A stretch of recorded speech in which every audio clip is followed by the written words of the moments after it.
Well, hello and welcome into another film review from MB. We'd just like to thank you once again for joining us here on our YouTube channel. One of your co-hosts, Stephen John McLaughlin. Our co-host, John C. Walsh, is here, and we're going to be talking about Kalki 2898 AD. Adidas gang. In the future. Yeah. The Beastie Boys. Can't do it because I'm not going on. DMC. Yeah. John, for anyone that's obviously tuning in, have probably been hopefully watching our watch along to this. We don't know how many parts it's going to be in at the moment because as we record this, oh Lord, as you probably noticed, it's not live. We will be live in the chat, folks, but this is pre-recorded. Silly monk, and we are claiming it. Yeah, John's tried to obviously figure out a way to get this out into the web. So to the interweb. www. The World Wide Web. So, so we're here to talk about it for the next, 30, 40 minutes. Depends. Could be as longer. long as it has to be. Yeah. But I'm going to pass it over now to John to take us through this film. I'm going to say film because I noticed a lot of people have been saying film in our comment section and it bugged me. Fucking English people. Get out these. Film review. Just remember this, when people slag us for saying film, these are people that have no culture. Film. They've pillaged every other nation and people's cultures because they are cultureless. We have culture. We have clean water that use fucking steel. Culture vultures. Yes, exactly. We have natural resources, energy that use steel. So pipe down in Saxonland. No one steals my energy. No. Pipe down. Maybe say things slightly differently, but ultimately, Film. fucking better. Yeah. That's why we call it movie burner rather than film. But yeah, I digress. Kalki 2890 AD. Stephen reacted to. Actually, first time I became aware of this film was when Anna covered it. Yeah. In one of her videos. I think she did a review reaction trailer thing. Did a lot quicker than we can. Yeah. And she surmised her thoughts within a minute and a half, which is something I will never be capable of ever doing in my entire life. I love speaking way too much. Even if half, maybe more, the world, you can't understand me. I still like to speak a lot. But that was the first time I became aware of it. Big, epic, sci-fi sort of film experience with a stunning cast. Yeah. And it ticked to the boxes for me, Stephen. We reacted to the trailer. And we just immediately, being Westerners, pointed out all of the sort of things that married with what we had experienced, the likes of Alita, Battle Angel, Blade Runner, Star Wars, Mad Max. Yeah. There's a whole host of other things in there. Whole shebang, yeah. Star Wars to an extent, I would say as well. If I've not said that, I probably have. There's just a whole array of famous franchises, movie franchises set in dystopian sci-fi worlds from here that just seem to jump out. Of all those films, you've probably said that were inspired by Indian mythology. Culture, yeah. Culture, I don't like to say mythology. I'm glad you said it. I'll say both, yeah.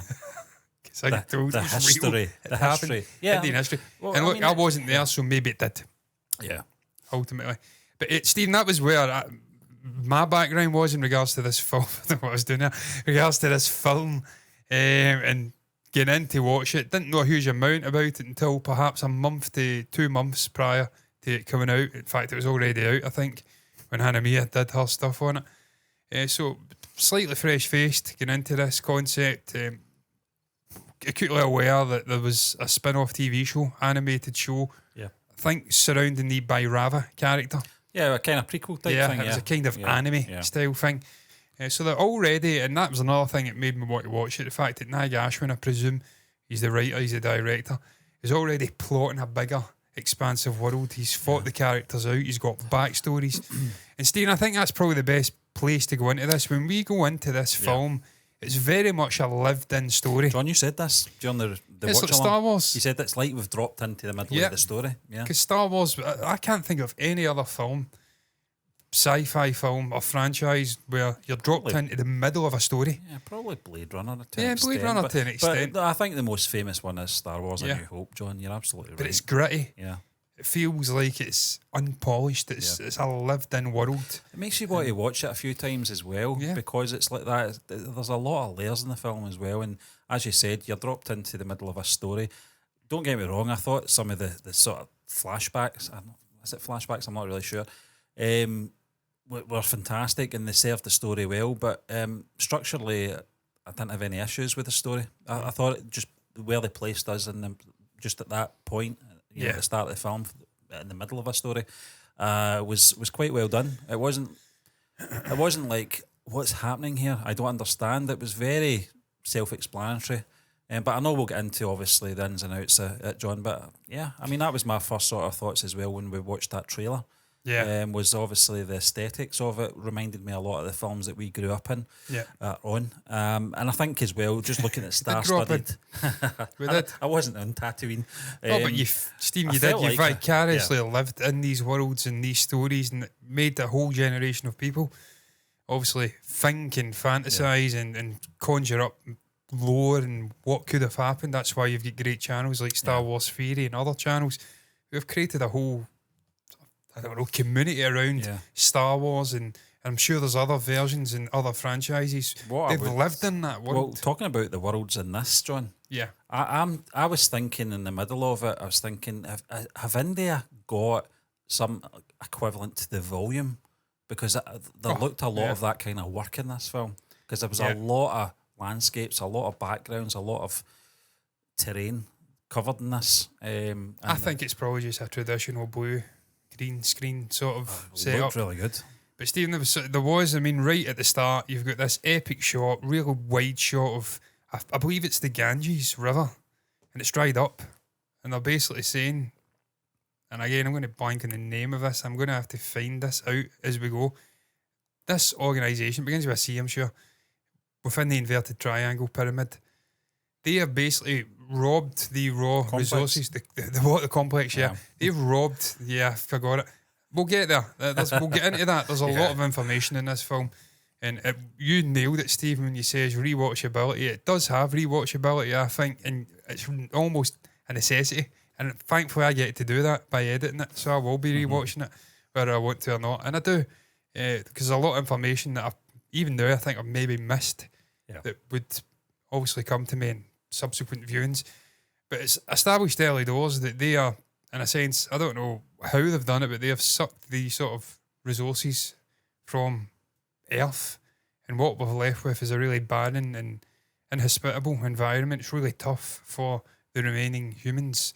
And we see that in that wide shot. It's a wide shot, Ganges, dried up, cracks, and then it zooms right in. And you see this little ship, and then you're brought into the world with these young characters. This older guy who I'm toiling to try and find the name of, that dies quite early on in the movie. But I just liked the way they did that. It was almost like Denis Villeneuve, Blade Runner 2049. I always butcher the name of that film.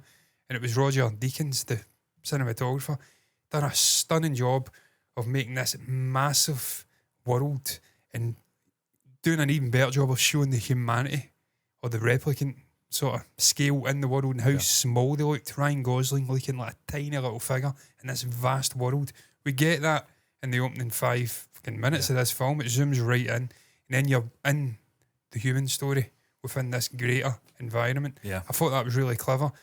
From a story and a visual standpoint, dropping us right into these regular folks' lives, like you said, in the middle of a story, but from a visual standpoint as well.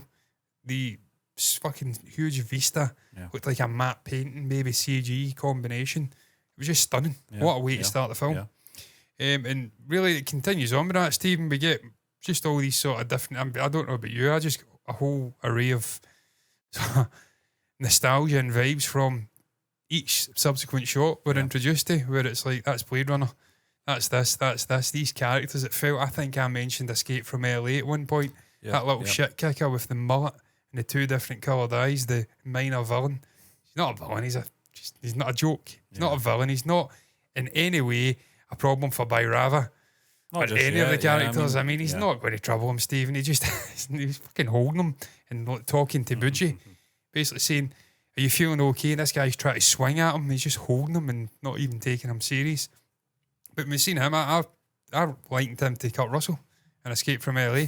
What was your thoughts on the initial sort of 15-20 minute period where we're introduced to a character that just doomed to die?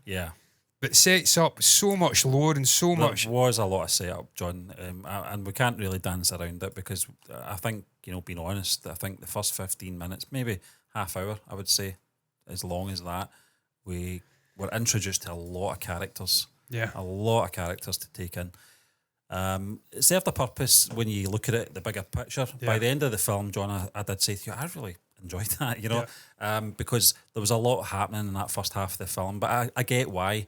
John, I think we can put our hands up, and you'll probably notice, perhaps, depends on how you edit it, but we kept saying, we said that a few times, this should really have been maybe a 2 or 3 part film, and it turns out that's what it's going to be anyway, but I still think it should have probably been sliced and diced a little bit more, just to sort of keep that pace, and then, just marinate these characters a little bit more. But the first half hour was frenetic, but it was important. It was very important to establish these characters very early on. Depending on how you obviously have that experience with it, I felt it was kind of rushed a little bit, but it was essential to obviously the story going forward for these characters to be established very early on. But there was a lot of jumping about.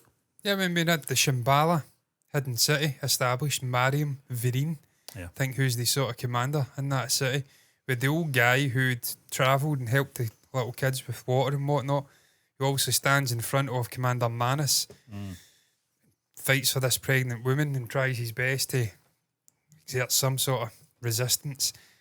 That's all established early doors, and right away there's a resistance force, that there's this Supreme Yaskin figure in this complex, and all of these sort of, I don't know what you'd call them, there's a name for it, just, I don't know, order.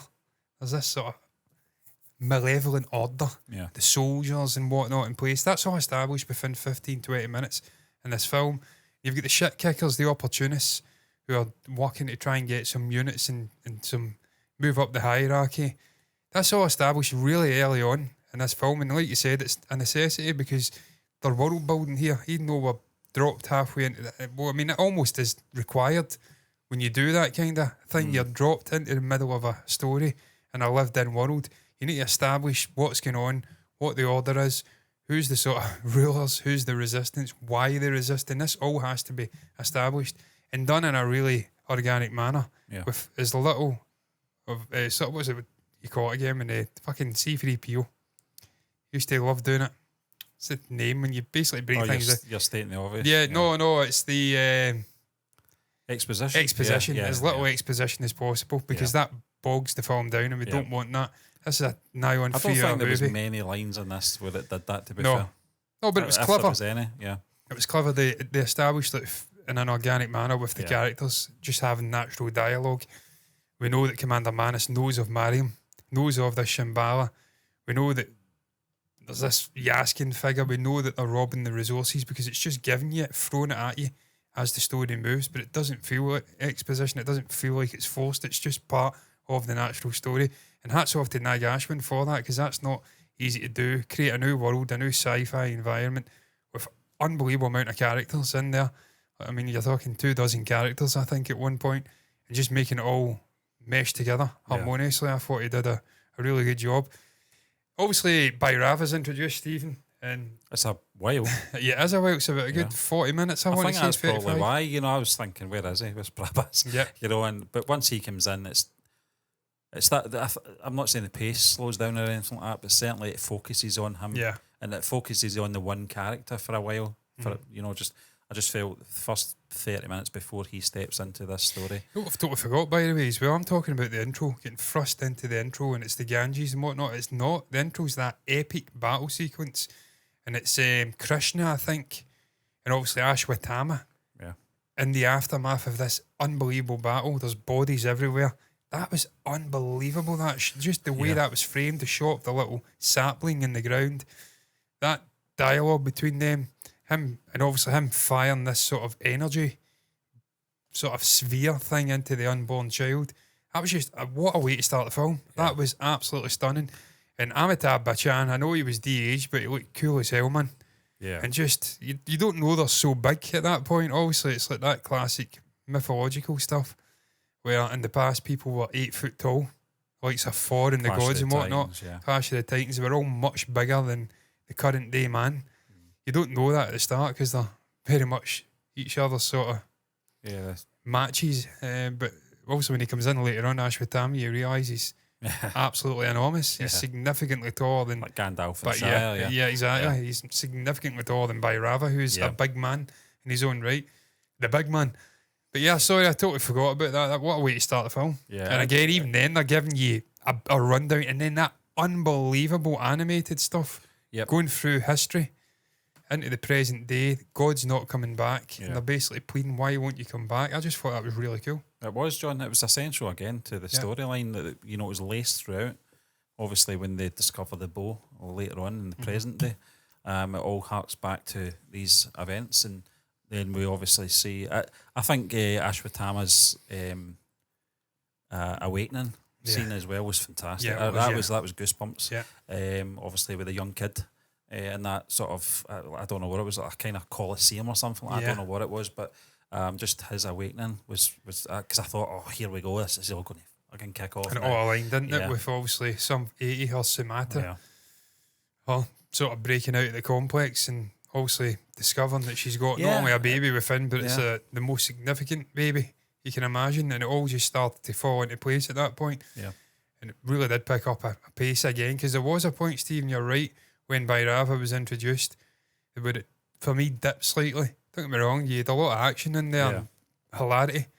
I watched the reaction, obviously editing it again, and I was laughing along at us, man, just laughing at this guy. I think Bayrava and Buji was a good mix there, good chemistry. Yeah, I think the voice actor was Kirti Suresh.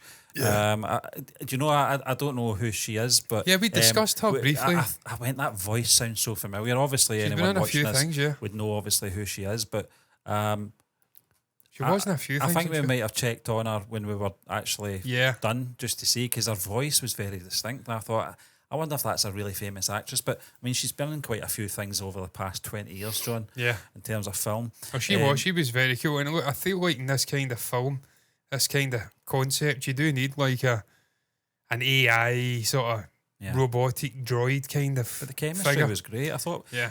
Listen, I know we'll get into obviously performances with Prabhas, etc., John, and we'll no dance around it. But I thought in terms of his relationship with that character was done very well. It was very much like Peter Quill and Rocket. Just you forget that these people are actually actors, you know, and and Chris, what's his name? Chris Pratt. I was going to say Pine. Evans in my Chris head, but Pratt it's not and that. obviously Bradley Cooper, and you forget that character that's voiced by a very famous actor, because you're that taken into it. And it was the very same feeling with that Buji character. I thought it was a good little sort of sidekick, but very and a necessary character as well. Yeah, because Bayrava's a very much a lone wolf, maverick, Han Solo kind of character. You nailed it, Stephen. He's like a sort of scoundrel. Yeah, and he's not got much connections. We get that brilliant backstory of him and the captain, I think it was, and him bringing him up to be in his likeness. And obviously he tries to sell Bayrava out. Bayrava's already 2 steps ahead. He's like him, but better now. He's selling him out. And it's a sort of begrudging respect and nod to say, well done, you'll need to be like that moving forward. I thought that was his level, though, John. I actually thought Prabhas's character, that was his level. He was going to be some kind of swindler, scoundrel, and that was it. Which we're not used to seeing. We're used to seeing this guy playing larger than life, and it's not till it all kicks off later on that he is actually doing that. But I thought in terms of, that point in the film, I just thought, all right, he's not one of these guys that we're used to. But I like the concept of taking a guy like that who's a bit of a scoundrel, not amounted to much. He's always aspiring to more, but he's got a secret backstory. It's almost like Harry Potter, where it's this young kid, shit kicker, in his step, sort of, not step, but he's in like sort of, kind of, no, it's like, he's like his aunt and uncle in his cousin's house, living under the stairs, doesn't know about his fame, about what he's capable of, and then he's thrust into it. And it's almost, he doesn't really want to do it, begrudging. Yeah. But we don't really get that begrudging side with Prabhas's character, because he's kind of got amnesia. Yeah. And we see that when he becomes this godlike figure, he forgets 2 seconds later, and he's back to try to steal some 80 away. John, I don't know how many. It is. It's very cool. It's cool concept. In terms of Deepika Padukone, how many films have we seen her in? Probably maybe just 2. Obviously, seen her the in, SRK one we we've watched her in. seen her in Was it Japan? Patan. Patan, was it? Yeah. Was it Patan? I think it was the first one, Yeah, wasn't Patan it? with John was the first Abraham. one. Yeah. We've seen her. Yeah, she was incredible in that. Yeah. But a totally different role in this. Very unassuming, underplayed in this. Obviously, the conditions she's in, she can't be the sort of femme fatale in this or anything like that. Do you think she was pregnant in real life? That's one thing.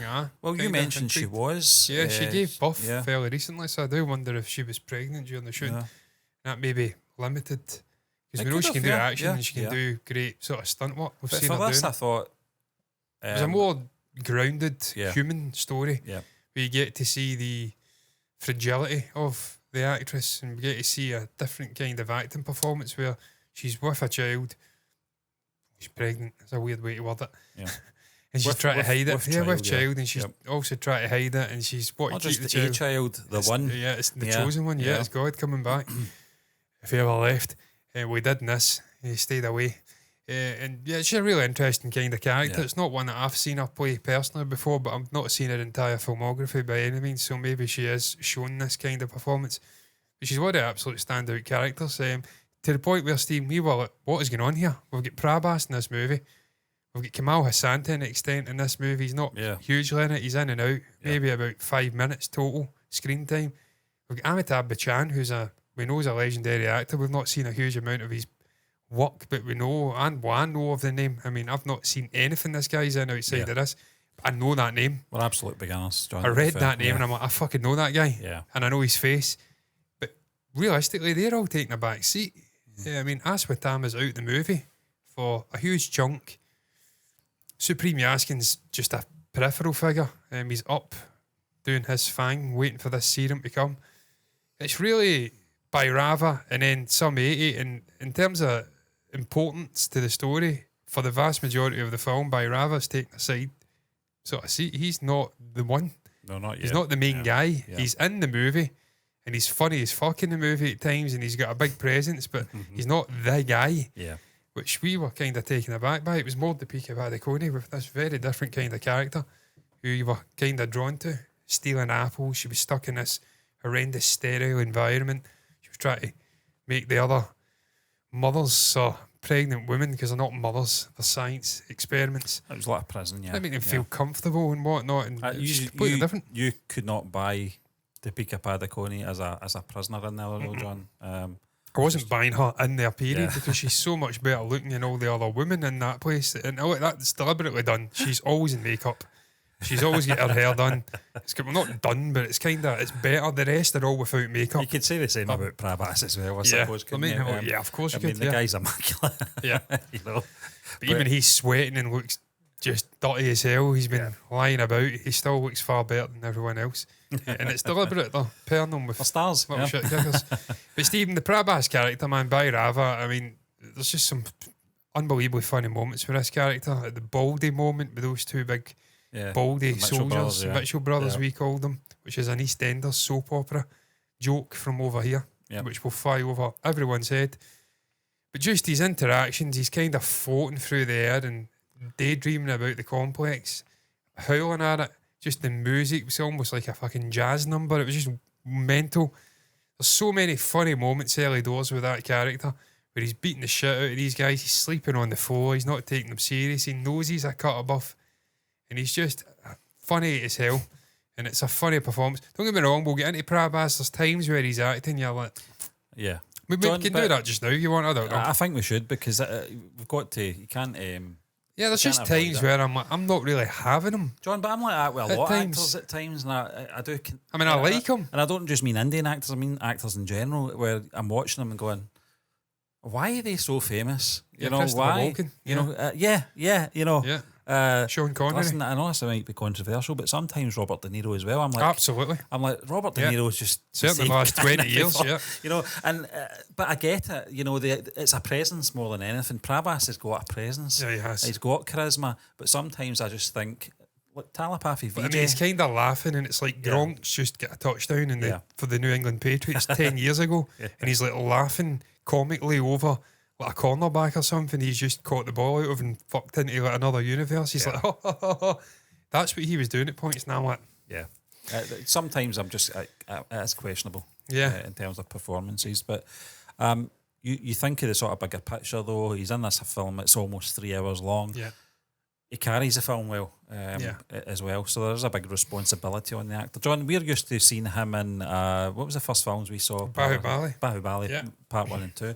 And there was times in that at the very beginning I thought, I can't see it with this guy at all. I can't see it. But he grows on you, and you do like him. He's a likeable guy. There's nothing.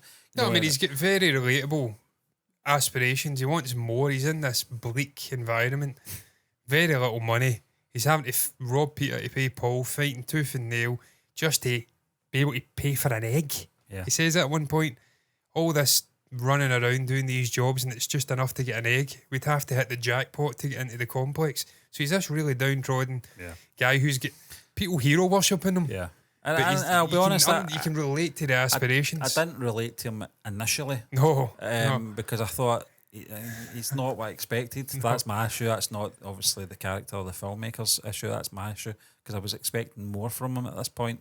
We got the payoff in the end with him. But the whole music dance number scene really annoyed me. And I didn't like it. Yeah. I didn't, and John, it's not because we're Westerners. I've got an explanation and for we don't like that. I've got a theory for that. Yeah. No, but I mean, I'm with you, Stephen. I just didn't like it. It's not going to be in the reaction because it's a dance number. If we can get this out at all, I mean, I'm praying we can. I may have to split it up into 6 parts. Don't come at us.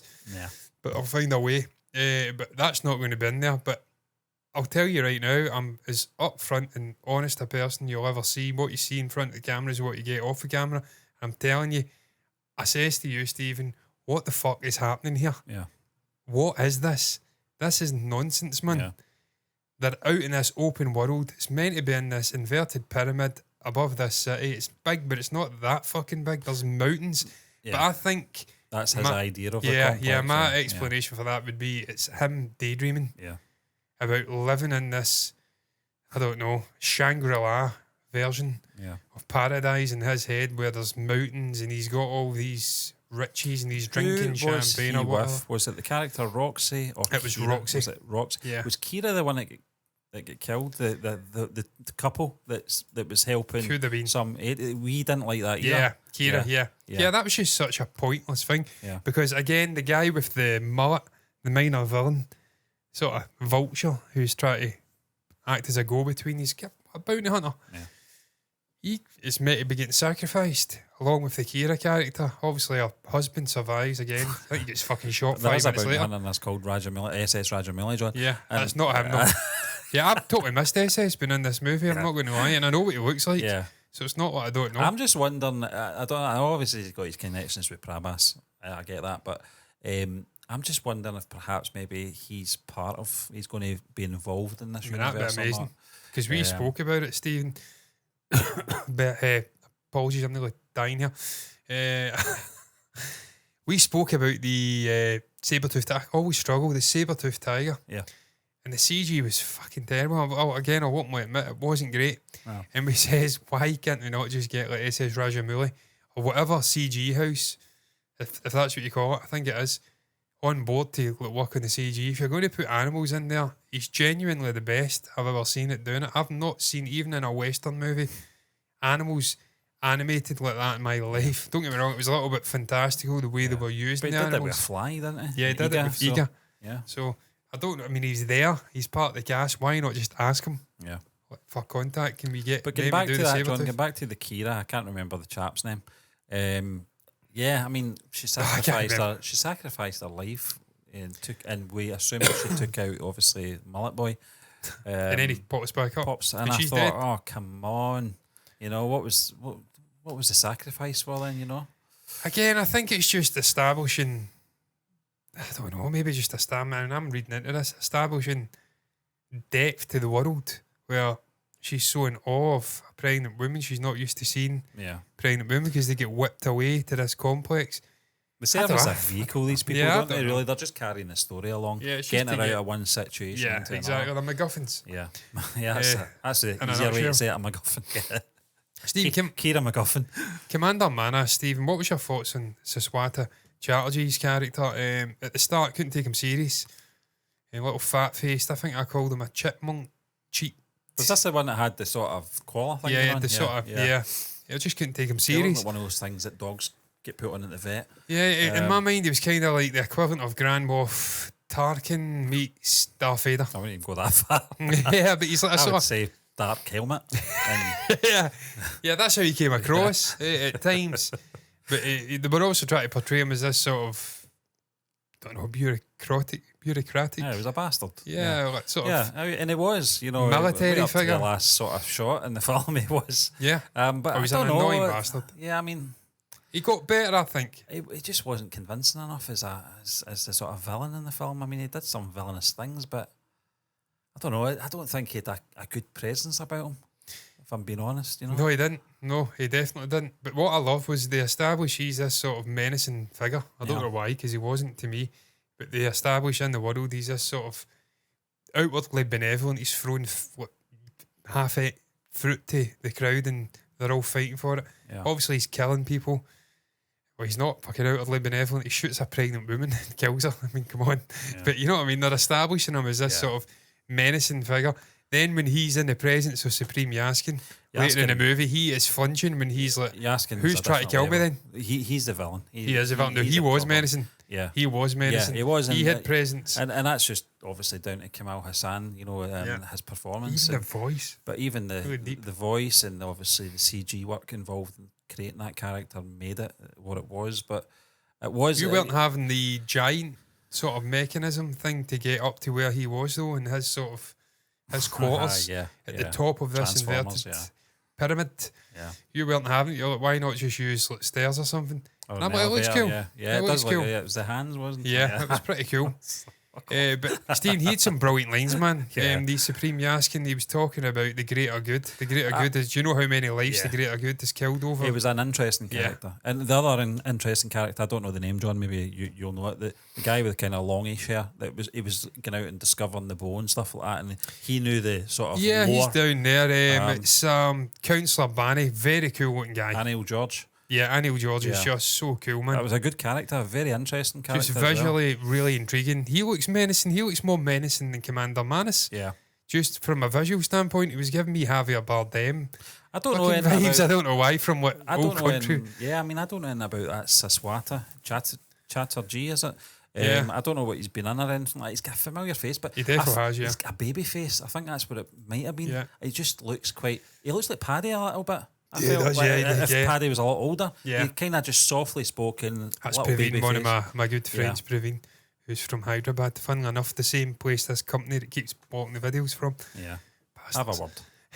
Have a word, Paddy. Yeah, I mean, he just wasn't convincing for me, Commander Manus, the character. Obviously, he is a sort of, like, he's like the main villain throughout. I mean, he's kind of an annoying Kylo Ren kind of villain Yeah. from Star I Wars. think he's more like the ginger one from that. Yeah, film. yeah, I was thinking that, God, what's he Hux, called? yeah. Hux, yeah. Yeah. Can't That's remember his exactly. title. What is it?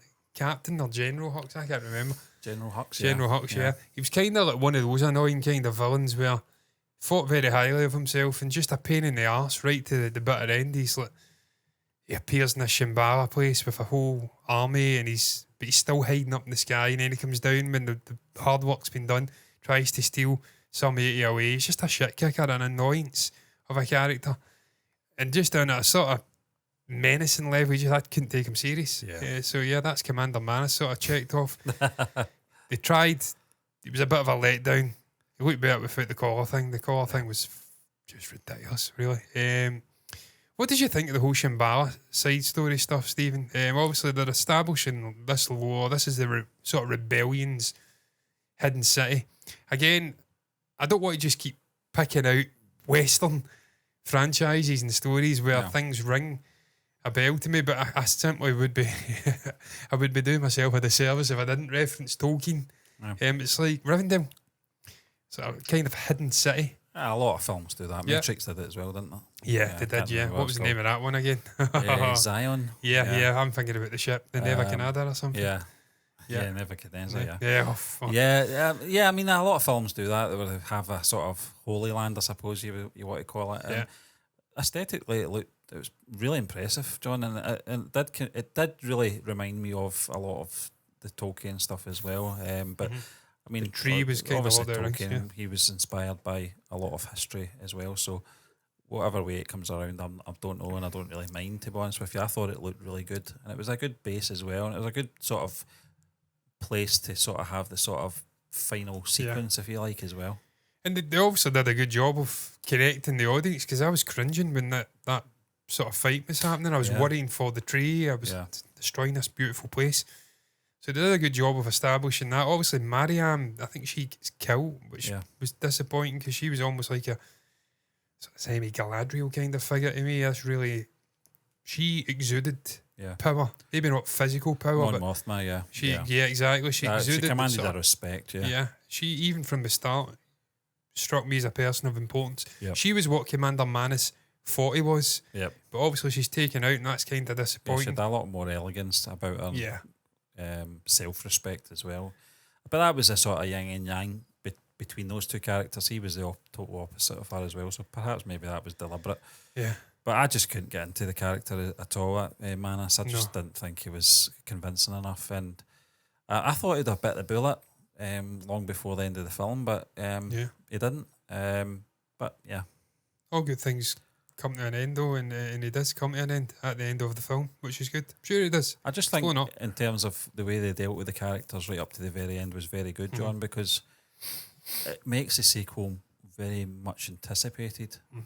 I mean, I went into this with anticipation based on the trailer, based on Anime's review as well, and obviously based on previous films we've obviously seen Prabhas in and Deepika Padukone, but I don't think we've seen any Kamal Hassan films, but we've seen a lot of his trailers and stuff like that. You know, we know of him. In fact, I didn't recognise him at first. I jokingly said to you, he looks like your villain in KGF Chapter 2. Sanjay Dutt. Sanjay Dutt. It was the eyes. Yeah, just the it doesn't look like Kamal Hassan, to be fair. It wasn't until you mentioned it. I went, yeah, of course, yeah. I forgot about, because it was a trailer we did quite a while ago. But I just think the way they built the story and sort of where it's stopped just means that this sequel is going to be very much anticipated whenever it comes out, maybe 3 years from now. We've built the characters up, Stephen, throughout a 3-hour film. And I think that's probably a good point to maybe talk about Ashwatthama and then building into the end. Yeah. Also, Ashwatthama's reawakening, young kid, epic sort of 10-minute battle with Bhairava. I says it's like the immovable object meets the unstoppable force. I liked it, yeah. Where he just refuses to lie down. Ashwatthama he's tying him up to statues. He keeps breaking out. Yeah. Ultimately, I think he ends up under rubble by Rava. Yeah. Then he follows him to Shambhala. And there's another epic sort of battle between them where they're fighting tooth and nail. Ashwatthama speaks about this staff being an ancient weapon. A good friend of his, powerful friend, obviously Waste. I said right away, I bet by Rava is a sort of reincarnation of that character. Yeah. And the way they'd left it on the stairs and he was just getting closer, I'm like, he's going to pick it up, it's going to be him. Yeah. And that was the case. And as I said earlier on, I thought that was a really clever way to develop that character. He's a sort of this great being of real potential, but he's got amnesia. He's just in a new life cycle and he doesn't know of it.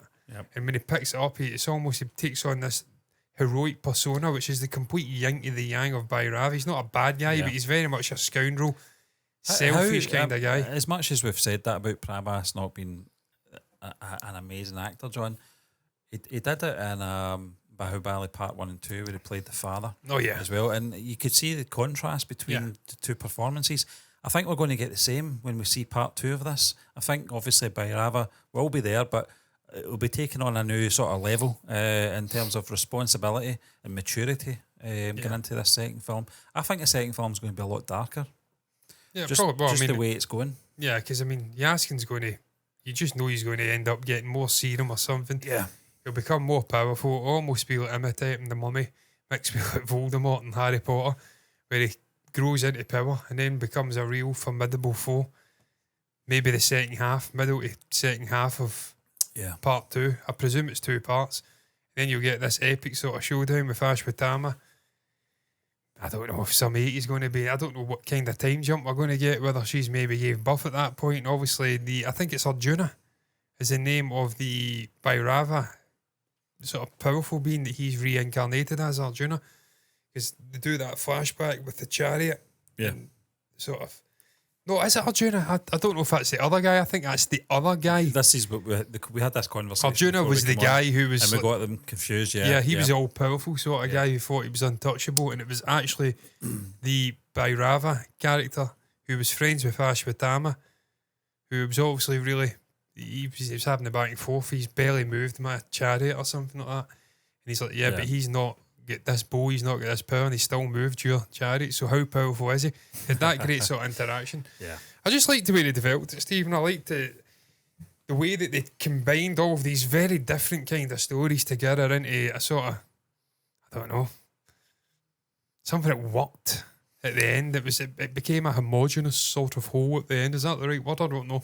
Just used it anyway now. It became a proper, I don't know, story at the end. It just felt fractured. Bhairava's story felt disconnected from some 80s story, which felt disconnected from Ashwatthama's story at the start, which also felt disconnected in a sense from the Shambhala stuff. It was all kind of fractured, and that's the way it's supposed to be, because they're all kind of separated, but then they all come together with this similar sort of cause, this similar desire to protect this baby, and that may be the undoing and downfall of the complex and supreme Yashkin. So it was really clever the way they handled it, and it brought it all together at the end. With that epic sort of battle and the way it's going to continue moving forward. I just thought it was really neat the way that they structured it. Stephen, we've seen this before with the likes of Bahubali. Indian cinema's got a great way of drip feeding the audience as they go along and giving them information they'll utilise. They're not shy to use flashbacks, even if it's in the middle of a sort of cliffhanger in the part one of a 2-part story. They'll leave you hanging for a year and a half, and then you come back and conclude it. And they kind of do that here. There's a lot of answers still required, and we'll get them answered. Well, this is the thing. Yeah, I mean, I think answered. the hard work is done, but there's still a lot of hard work to do, because when you create a story like this and you follow it through to a point, and then you cut it off and say to be continued, you're building anticipation up for the second part, and you have to get it right. You have to make that landing. Yeah, I'm sure they will. See what we do. Where it goes after that, I'm not sure. We're talking about world building, obviously. Nag Ashwin, what he's going to be doing going forward. Is it going to be 2 parts? Is it going to maybe do sort of offshoots of this world as well? A prequel building up to that epic battle at the start. Well, I think someone in the comment section mentioned that animated film, because I looked back on it when that's an animated film from a while ago, and I thought that would be pretty good, but I don't know if it'd be a good starting point. If they didn't do this part of the story, starting with that part, I don't know. Yeah, but I think it would work as a prequel. Well, yeah, I mean, there's a lot of potential with this IP moving forward. There's a lot of interesting concepts. It's this sort of dystopian sci-fi story which I always connect with. I think if it's done right, works really well. Yeah, it's got great potential for an expanded universe. Stephen, technical stuff though. What was your thoughts on? Obviously, I mean, we spoke about the story being pretty well put together. I thought it was pretty coherent.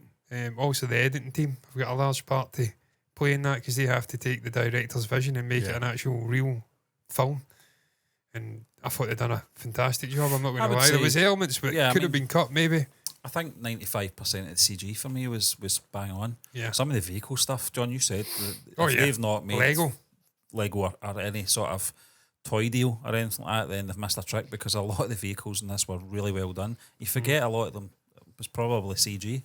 But there was an element, some shots I thought, looks a bit, I don't know if it was the lighting or the shadows or whatever, or the colouring, I'm not really sure. Some of it looked a little bit off at times, but overall I can't complain. It's just really nitpicking.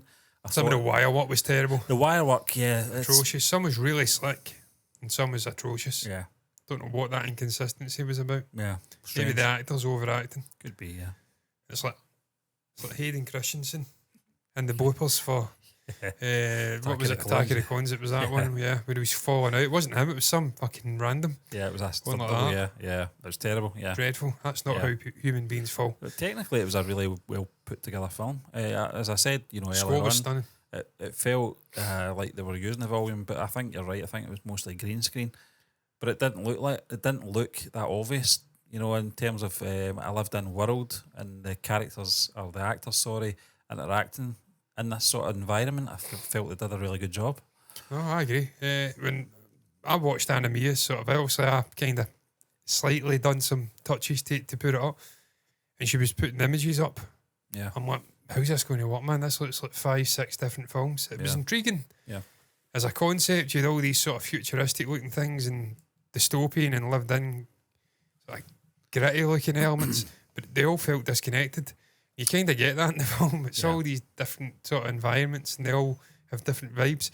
And I thought they'd done a good job, the sort of costume makeup side of things to make that work, even down to the little like, John, that's recessed part of that was sort of really wrist. well That done. was really impressive. I was actually watching that and looked But you find shot that to shot to when see you're how they done. introducing a lot of characters in different sort of worlds or different scenarios or whatever, sometimes, first watch, it can feel a little bit jumpy and stuff like that structurally.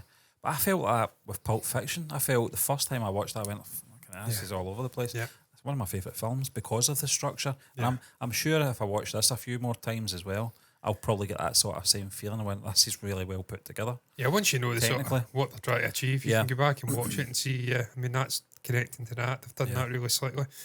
So yeah, Some films it works. It's very smooth. Super Deluxe, I felt, that was very much phenomenal, that way. yeah. I just thought, in Obviously, terms Guy of, Ritchie's a master at it over here. yeah, exactly. I think we're conditioned into experiencing it that way now. Just certain films, especially if they're grander scale like this one, sometimes it's like, oh right, okay, who's this now? Right, okay, what are they doing? Right, now we're moving on to the Baivara character, and you're like, what's going on here? But I think overall, once you think it, and I said that after we finished our recordings, I says this is going to be one of these ones that's going to marinate for a few days before I can get my head around it. And I think I have now. Yeah. Technically, I think it's a very, very good film. Yeah, I think it's slick, very all the ambitious. editing, the cinematography and whatnot in the main really cool. Use of certain shots, cool little J.J. Abrams-esque kind of like quick pans to like the complex pyramid thing. Yeah. Just some really neat little tricks in there, I thought. And just like I says, the panning down from the enormous scale down to a little human level ship and then inside it just gave you a great sort of, I don't know, sense of the scale of this world, of this film, but just really neat little tricks getting used in there. So on a technical level, really impressive. Yeah. Just the CG at times was a bit shit. Not shit, but it just was noticeable. And I'm like, get Rajamouli involved, please. Yeah. And then It obviously didn't the ruin the wire film or work. anything No, like I know. I mean, But it it did a was job. just niggling, wasn't it? Really? And the wire work was terrible Yeah. at times. And that little mullet guy getting thrown into the building, it was like, Yeah. I think it was the body fucking- movement yeah, it was rather than the terrible. wire work. It just wasn't in sync. it was just going too slow as well. Yeah, Though. it was weird. Yeah, it was just really weird. It was like a slow motion throw that also had enough velocity to knock bricks out of the way. Okay. But it is what it is. Acting, Stephen. Acting performances, standout performer. Again, I mean, we kind of had a pop at Brabus in this one. I'm not saying he's a terrible actor by any means. I just says at times I'm not really having him. Yeah. There's times where I watch him, I'm like, don't know about you. Just little moments you're like, that could have been better. Yeah. But then there's times where he brings hilarity, he brings presence, He gets and into he's a big comfort zone, kind of yeah. name that would Yeah. bring this kind of experience together. He'll take the film for 40 minutes and he'll hold it Yeah. on his shoulders and carry He it. was in it quite a lot, John, as Yeah. well. You've got to remember. And I would say out of all the actors in this, he probably had to carry it. I know obviously Kamal Hassan wasn't in it a lot, but when he was in it, He packed a punch, what a presence. The Pika Padikone, exactly the same. I think she's a standout. I not think gonna so. lie. I just think it was something different that we've seen her in. Normally she has the femme fatale. She's the action star and ahead of the game. In this, there was some vulnerable moments, obviously, in her condition and obviously protecting her child, her unborn child, and the situation she was in as well. And she had a lot more interaction sort of with the sort of the sort of scumbags of this world, if you know what I mean, as well. Certainly in that complex that she was in, it wasn't that complex, but that, guy. yeah, just creeps, and I thought she carried the film very well. In terms of, is it Amitabh Bachchan? I don't know if I'm saying Amitabh, that. yeah. I don't know if I'm saying it right either. I'm Amitabh just assuming. Bachchan. Amitabh I Bachchan, thought yeah. his character was very interesting. I thought he didn't have a lot of dialogue. It was more about presence more than anything. But I suppose that's what the Ashwatthama. Yeah. Am I saying that right? Yeah, But yeah, absolutely Ashwatthama, butchering it. it's about presence. It's about obviously this legend and this known figure, and I thought he carried that well. The other guy, the one that was found the crossbow, he's away down the list, John. I thought he was a very good actor. Yeah. Anil George, I thought he was.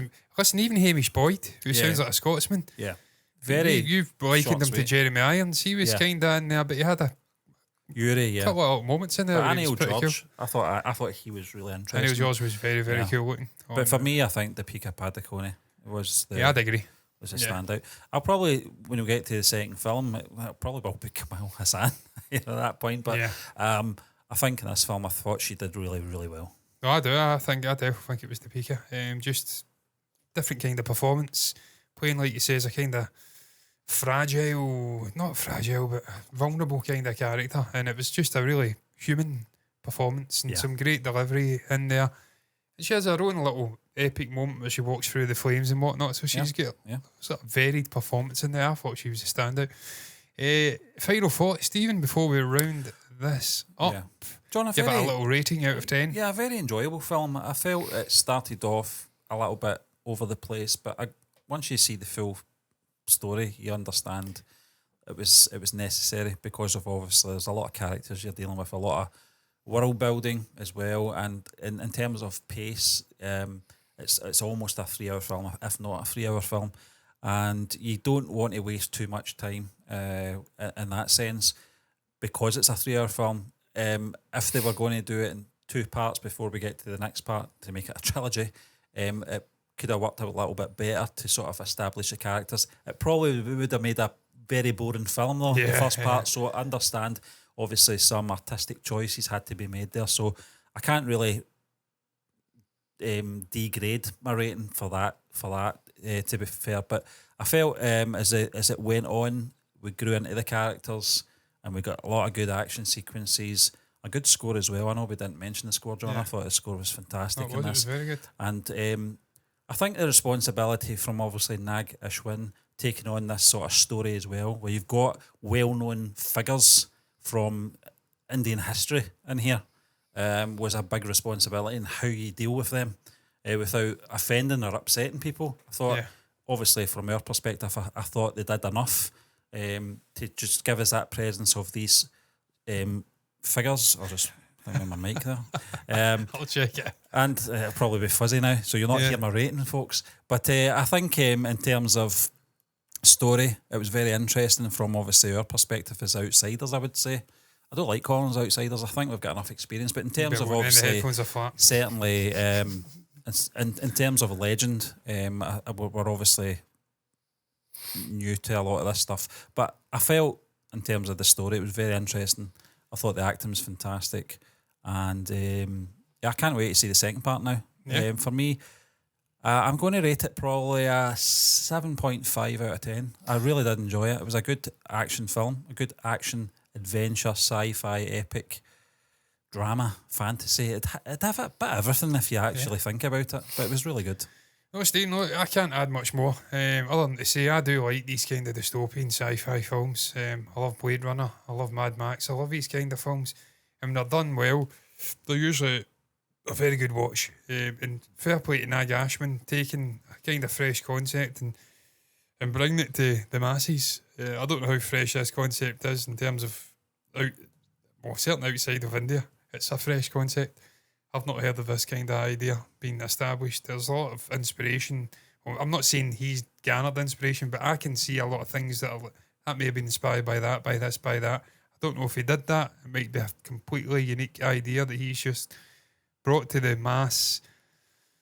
And maybe it's just coincidental that it's got little elements. You're like, yeah, I recognise that. But he's took a kind of fresh concept and delivered it with all the lore and intrigue and sort of drip feeding that you usually wouldn't associate with this kind of film. It's usually balls to the wall. They've already established it maybe in a previous fucking film. I think a Blade Runner, it was like an independent, tiny little film. Very confined. The second one's like a sequel when they're trying to expand it out, and they've already got the foundational stuff. He couldn't do that with this. It was a whole new idea. And I have to tip my hat to him. Well done, Nag, for bringing all these characters in, all these concepts in, trying to establish it with as little exposition as possible, giving us some epic action moments in there, some funny moments in there, some human moments in there, all just under 3 hours. That's no mean feat. And on a technical level, I thought it was very impressive. So, yeah, I enjoyed the film. It's my kind of film. I'm looking forward to the sequel. And obviously, I've not spoken about Dune. That's another sci-fi sort of epic that I love. So this is my genre. Yeah. For me, I would agree. I would go ahead and give us like a 7.4, 7.5 out of 10 as well. I thought it was a solid sci-fi film. Yeah. There's scope for improvement. Yeah. But that's no put down, because I think The Lord of the Rings, which for me is one of the greatest sci-fi sort of franchises, if you even can call it, it's more probably, it's not sci-fi, it's probably more of a, what would you call The Lord of the Rings? I don't know. It's not sci-fi. Yeah, it's fantasy. Fantasy, it's Yeah. a fantasy kind of film. Fantasy adventure. But I mean, I went to see The Fellowship of the Ring in the theatres, so I'm slightly biased and it'll always score a little bit higher. But realistically, it's the worst of the three. It's the worst. It's quite mundane at times. A lot of travelling, a lot of talking. That's just The Lord of the Rings, really, in general. And that's probably it had scope to improve, and it did improve. So I'm going to view it through that sort of perspective. That sort of perspective. That's the best word I can come up with at the moment after drinking nearly a full can of cider. It's very sweet and very alcoholic. So it's went straight to my bloodstream. So perspective, it's not bullshit. It's just Joe Biden moments kicking in. So yeah, I enjoyed it. And I've not got much more to add to it. That's over an hour. Yeah. Wow. Not bad, eh? Got to be about 40 minutes. Yeah. I was slightly concerned I'd forgotten things, but clearly not. Clearly I'm not Biden yet. I still remember a lot of things. I fucking hope I'm not Biden. I'm only 35. He's about fucking 90. What is your thoughts on Kalki 2890 AD though? Where would you rate the film out of 10? What was your favourite moment? We never even spoke about a favourite moment. Incidentally, I'd probably say the fight between I'm fucking doing it again. Ashwatthama and Bhairava. I was about to call him Amitabh Bachchan. Yeah. Kind of mentioned that when we were talking. Yeah. That was one of my favourite bits of sequence, yeah. What was your favourite standout sequence? What was your sort of pros and cons of the film, standout performance? Anything you want to share, you can put it down below in the comment section. That's the place to put one's thoughts. You can like the video if you've enjoyed it. Dislike it if you've hated it. No one will see it. Still draws traffic to the channel, so it's win-win for us. Subscribe to the channel, hit the bell icon to get notifications straight to your eyes for future content like this. And all that's really left to be said is until the next time, thank you once again for watching us. Bye-bye.